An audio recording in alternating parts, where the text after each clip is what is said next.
மனோஜுக்கும் ரோகிணி மேல சந்தேகம் வந்துருச்சு. முத்து, மீனா இவங்க 2 பேருக்குமே ரோகிணியோட நடவடிக்கை சரியில்ல அப்படின்னு தோணுது. இத புரிஞ்சுகிட்ட ரோகிணி பக்காவா அதுலருந்து தப்பிக்க ஒரு ஸ்கெட்ச் போடுறாங்க.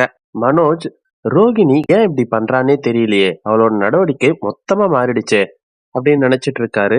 இதுக்கு நடுவுல முத்து, மீனா இவங்க 2 பேருக்குமே பயங்கர சந்தேகம் வந்துட்டு ரோகிணி கிட்ட கேக்குறாங்க. ரோகிணி, இவங்கள வழி அனுப்புறதுக்கு நீங்க ஏன் இங்க வந்தீங்க? கிறிஷையும் கிறிஷோட பாட்டியையும் நாங்க பத்திரமா வழி அனுப்புறோம், நீங்க போங்க அப்படின்ற மாதிரி சொல்லிடுறாரு முத்து. அதுக்கு ரோகிணி, சரி கிறிஷ், நீ பத்திரமா போயிட்டு வாடா, அம்மா பத்திரமா குழந்தைய பாத்துக்கோங்க, பத்திரமா போங்க அப்படின்னு பார்த்து வழி அனுப்பி விட்டுறாங்க. முத்து, மீனா இவங்க 2 பேரும் கிறிஷையும் கிறிஷோட பாட்டியையும் பத்திரமா வழி அனுப்புறாங்க. அதுக்கு முன்னாடி கேக்குறாங்க, இன்னும் ஒரு வாரம் நீங்க எங்க கூட இருந்தா நான் ரொம்ப சந்தோஷப்பட்டிருப்பேன் அப்படின்னு சொல்றாங்க மீனா.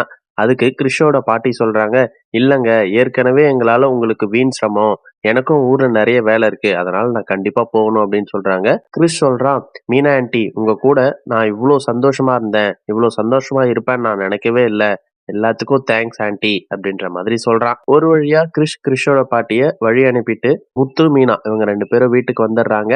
முத்து, ரோகிணியோட நடவடிக்கை சுத்தமா சரியில்லை குழந்தை வந்ததுல இருந்து, இதை என்னால என்னன்னே கண்டுபிடிக்க முடியல அப்படின்னு புலம்பிட்டு இருக்காரு.